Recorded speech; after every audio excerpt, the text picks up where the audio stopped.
Welcome to qnawire.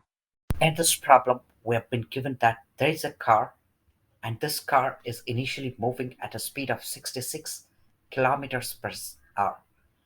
So that's the initial speed, and we observe that the initial speed in terms of meter per second can be obtained by just multiplying the value in kilometers per hour with 5 by 18. So that gets us 18.33 meter per second. Also, the mass of this car is given as 1200 kilograms.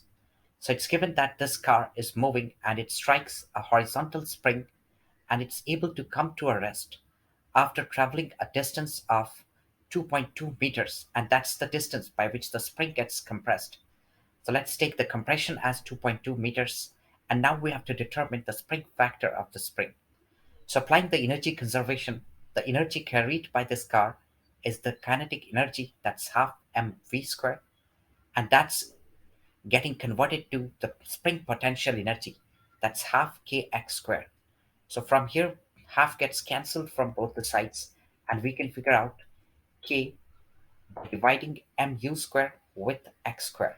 So that's equal to 1200 times u square, that's 18.33 square, divided by x square, that's 2.2 square.